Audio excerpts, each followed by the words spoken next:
This is the story of how two political parties bought a country and never paid a dime. So here is the mission. We are going to trace how it started, how it ended up shaping not just policy, but people, how they grew beyond politics and became identities, and wars we used to divide ourselves.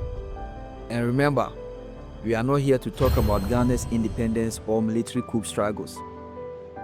This video focuses on what came after the rise of these two political parties, the NPP and the NDC, and how they've mastered the art of dividing and controlling the country through democracy. By the end of this video, the goal is simple: not to tell you who to vote for in the next election, but to help you see how party politics has been designed to shape how we think, and maybe, just maybe, how to break free from that. Now let's get into it.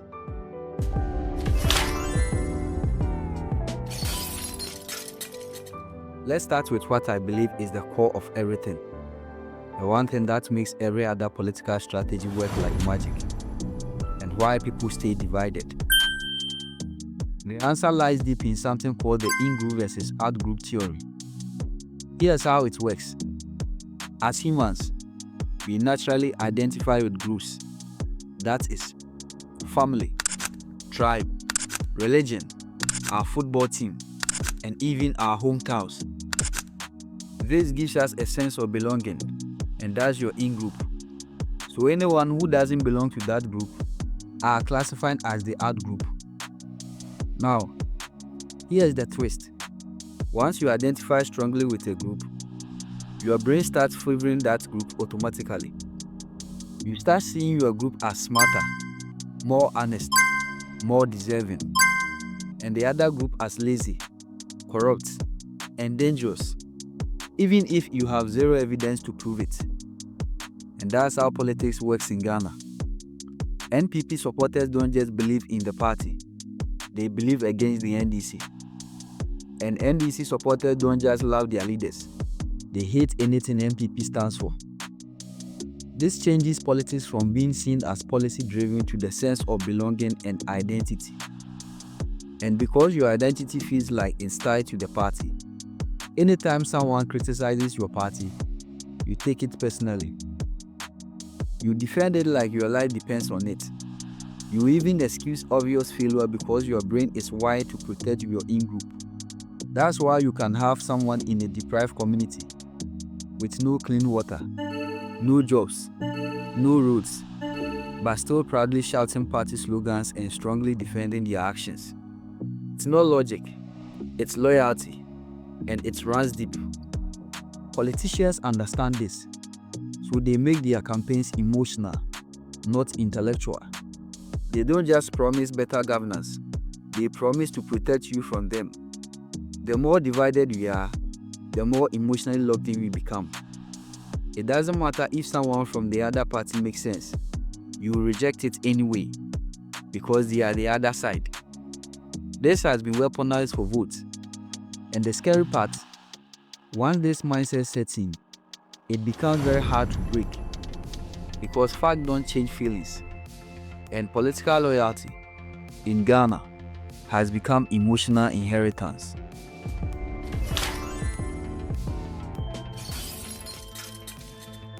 In 1992, Ghana took a historic leap, transitioning from military rule into a new democratic era.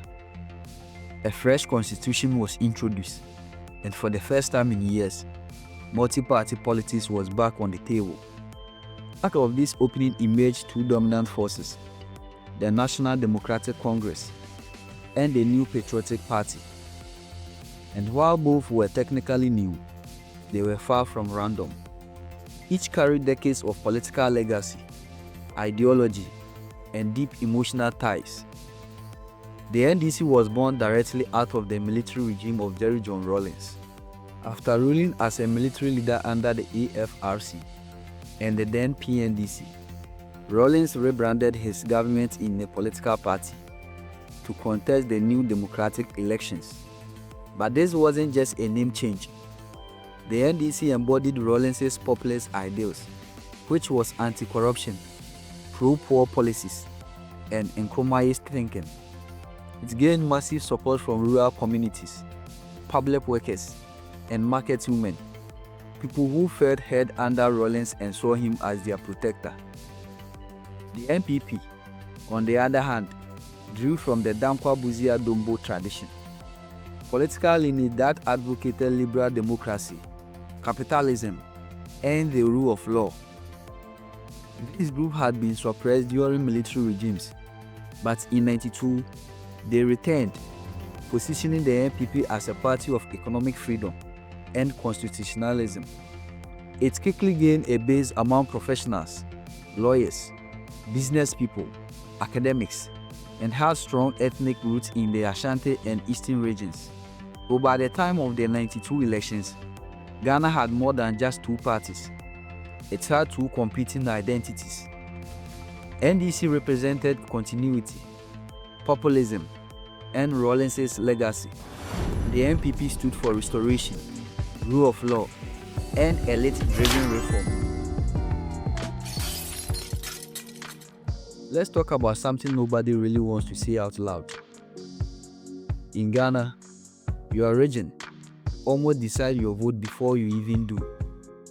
If you are from Ashanti, people already assume you are NPP. If you are from Volta, you are NDC by default. And if you switch sides, you are likely to hear some unpleasant narratives. That right there is what geopolitical capture looks like. It's when a political party doesn't just campaign for your vote, it claims your identity. It turns entire regions into vote banks, not by serving them better, but by emotionally tying loyalty to ethnicity, language, and cultural pride. NPP, for example, has turned the Ashanti region into its stronghold, election after election. They may not build all the roads, they may not solve all the unemployment, but they don't have to. They know the numbers will still come. On the flip side, the NDC banks heavily on the Volta region, and they do it so confidently. And this is where the problem gets dangerous. Because when you already own the vote, you have less incentive to deliver. Why fix what's guaranteed? And when you know certain regions will never vote for you, you deprioritize them too. Why bother? They stop even trying. That's why you often hear politicians promising mega projects during campaigns in the so-called swing regions, like the Central Region or Greater Accra, because those are the only places they feel like they have to earn trust. But for the others, either they already own you or they've written you off. This makes Ghana's political map less about development and more about domination. The worst part is, this setup makes the average voter in those regions feel like they have no real choice. Even if you genuinely believe the other party has better policies, you are pressured to stay loyal to your roots. This is not democracy, it's regional monopoly, disguised as patriotism.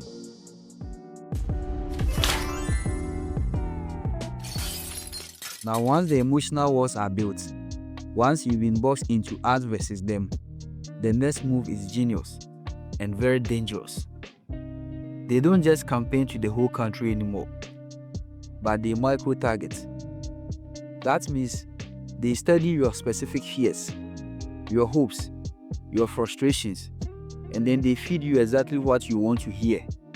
It's tailored, precise, and localized, designed perfectly for the voter. In practice, this is how it looks like. Let's say you are a university graduate in Cape Coast, sitting at home without a job. You will start hearing about policies like the 24-hour economy, or NAPCO, or 1 million jobs. If you're a trader in Abosuokai or Kumasi, worried about taxes, suddenly tax cuts and market renovations become hot topics. If you're a parent in Tamale, worried about school fees, free SHS, or free tertiary admission is pushed to the front of the campaign trail. It's like political marketing, and they are doing it with scary accuracy. NPP and NDC both do this. but they frame it differently depending on where and who they are speaking to. On radio, they will speak one way. On social media, you hear another tone. In party strongholds, they promise reward. In swing regions, they promise change. It's like having 10 different campaigns running at the same time for different audiences. And here is the thing. They usually promise just enough to make you believe your future depends on them winning. So fear and hope come together like a sandwich. They say stuff like, if you win, you will create jobs. If you lose, free SHS will collapse. Or if you win, your factory will be built. Don't vote for the other side. They don't care about your people. So you see how that works. It's not a national vision. This is called targeted survival tactics. And let's not forget the churches. Religion is part of the playbook too. Pastors are subtly or openly endorsing candidates. Prayer camps are flooded during election season. Suddenly, it feels like voting is not just civic duty. It's spiritual warfare. It's what keeps you emotionally locked in. You are not just voting. You are choosing between salvation and doom. And once again, it becomes harder to question. Because if a politician gave you hope and you are desperate enough, it feels disloyal to doubt them.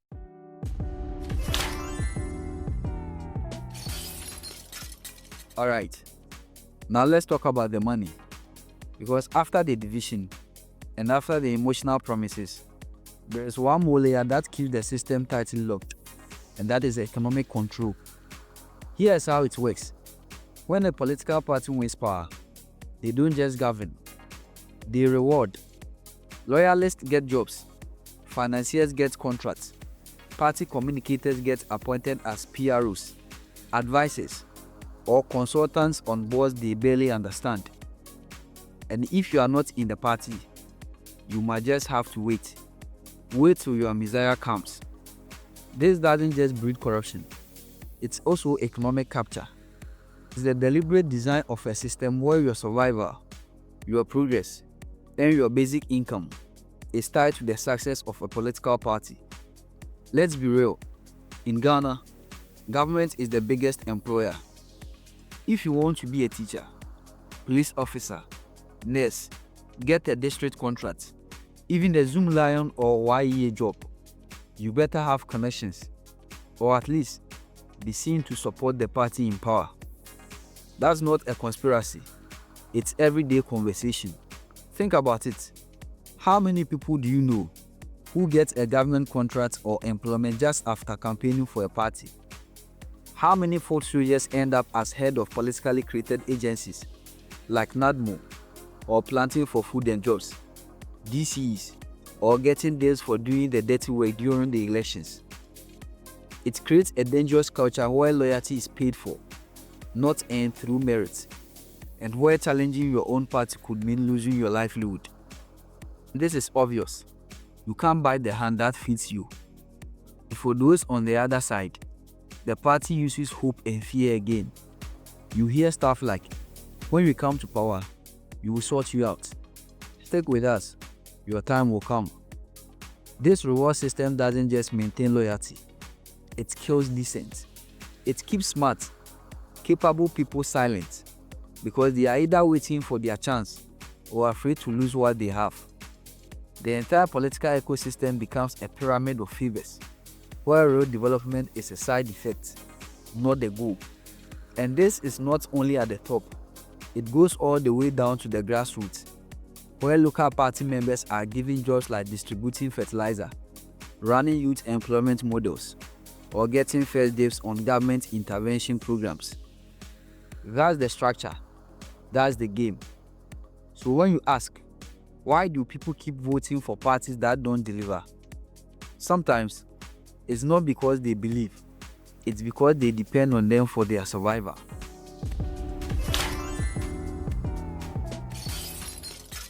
By now you are probably asking, okay, if the system is this broken, why don't more people see it?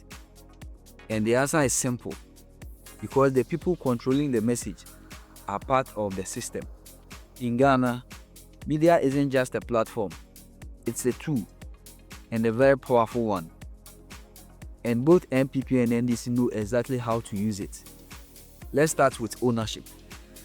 Many of the country's biggest radio and TV stations are either directly owned by party financiers or secretly funded by political allies.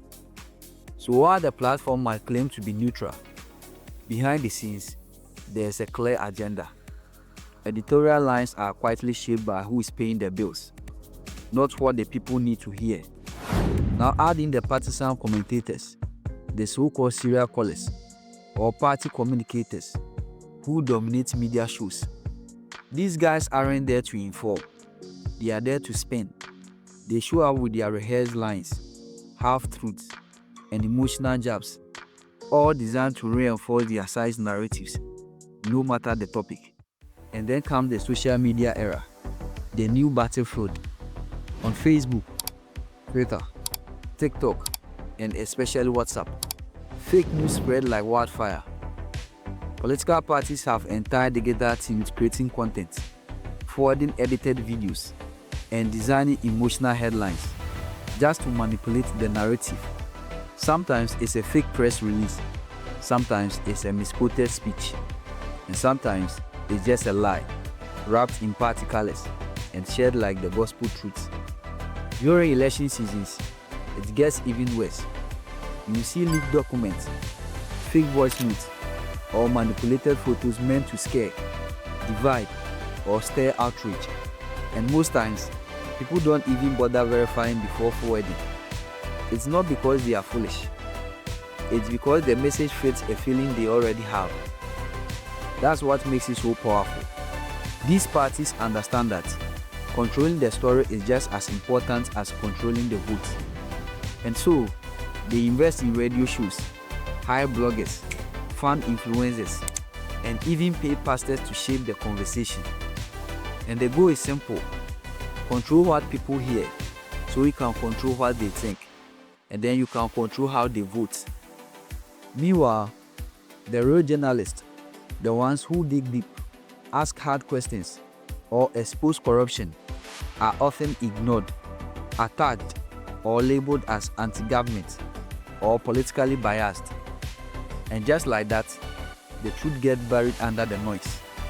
So when the average Ghanaian tunes in, whether on radio, TV, or social media, what they are hearing isn't always information, it's narrative warfare. That's where things get really ironic. Because if you turn on your TV or tune into national events, you often see leaders from NPP and NDC smiling, shaking hands, even calling each other my brother or my good friend from the other side. On the surface, they are selling unity, peace walks, inter-party dialogues, statements about national cohesion. But behind closed doors, the game is very different. In private, these same politicians strategically forward division, not with guns or open threats, but through whispers, dark whistles, and carefully crafted narratives that never make the mainstream headlines. The public unity is for international optics, for donors, election observers, and the diplomatic community. But when it comes to winning votes, it's back to tribalism, fear, and they versus them tactics. And guess what? These tactics don't come from the top all the time. They are often delegated downward. Party foot soldiers, local radio pundits, and social media trolls, they do the dirty work. They are the ones who drop the tribal shots, circulate the conspiracy theories, and revive old wounds. But you never hear the party leadership officially endorse it. Why? Because it gives them plausible deniability. It's a clever play. For instance, in Accra, they talk about building a united Ghana. In the constituencies, they talk about protecting our own. This creates a one face for the nation, another face for the base situation. And it works because it allows them to have it both ways. They get to look like responsible statesmen in public, while quietly activating the emotional loyalty that wins elections in private. This tactic keeps citizens fighting, while politicians remain untouched, quietly building relationships across party lines in parliament, sharing businesses, and attending each other's private events. At the top, they toast. At the bottom, we clash. The ones who benefit the most remain perfectly fine. Let's be honest for a second. Why do we keep voting for the same people, knowing full well they've disappointed us before? Why do we defend politicians like they are our family, even when we know they are corrupt, dishonest, or simply incompetent? The answer is something called cognitive dissonance. Cognitive dissonance is what happens when your actions don't match your beliefs, and your brain starts trying to justify the gap. Instead of admitting you were wrong, your mind finds a way to protect your ego, even if that means ignoring the truth. So in Ghana, here's how it plays out. You believe corruption is bad, but your party is caught in a corruption scandal.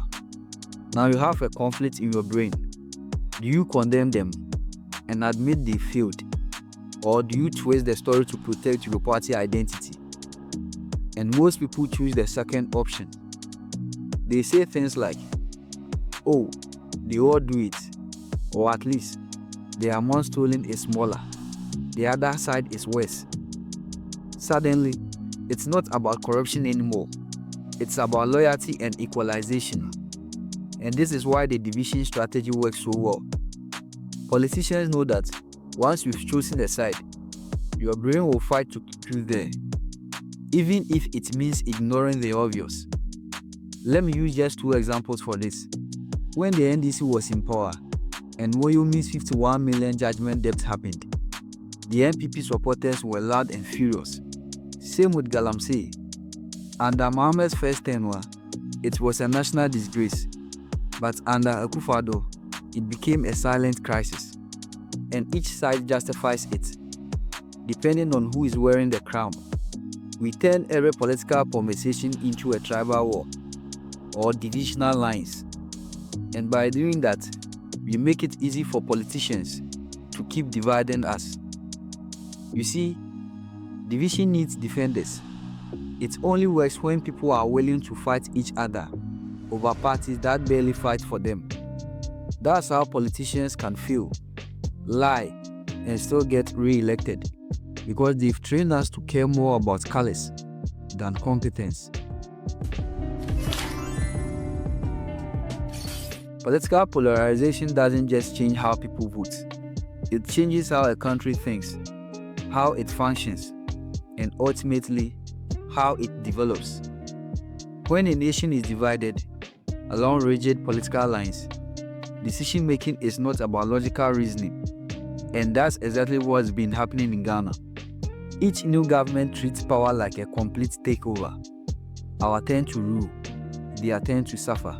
And because of this, we see a repeated cycle of scrapping previous government projects, even if they were good, replacing civil servants and heads of institutions with party loyalists, and in some cases, even abandoning data, plans, or infrastructure from the last administration.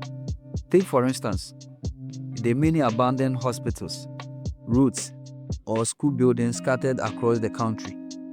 Projects that were started under one government, but left to rot under the next. Not because the projects were bad, but because they carried the branding of the opponent.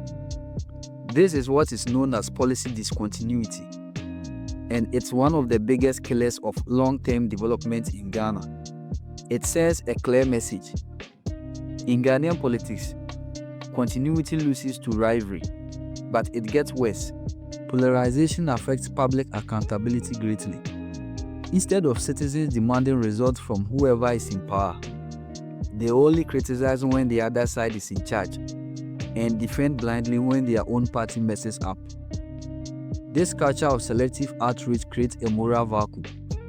No one is truly held accountable because every wrongdoing becomes a debate, instead of a red flag.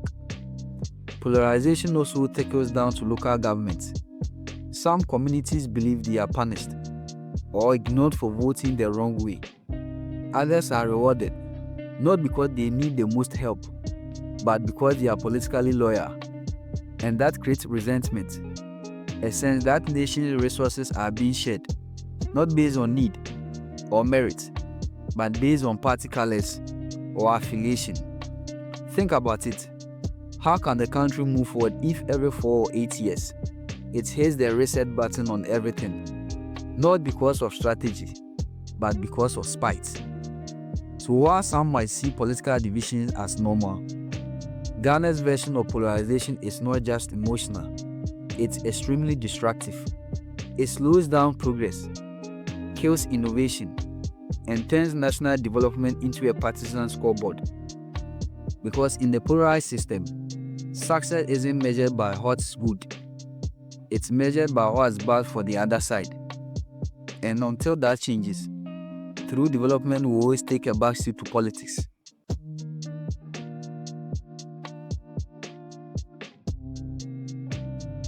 We just wanted a democracy, a system that would benefit every Ghanaian. But what we got is a nation divided by color and not conviction. Ghana deserves better than a system where loyalty is valued over logic and where progress is sacrificed in the name of partisanship. Until we stop seeing each other as enemies across a political line and start demanding better from those who lead, not just when it suits us, this cycle will never break and we will continue on to suffer. Because in the end, it's not the politicians who pay the price for division, it's us and all of us. Thanks so much for watching to the end. We really appreciate your time and effort. We will be very grateful if you like the video. And please, subscribe to the channel for more stories on business, startups, entrepreneurs, and social events that need attention from Ghana and beyond. This has been Graham from Loom-Line, and see you in the next one.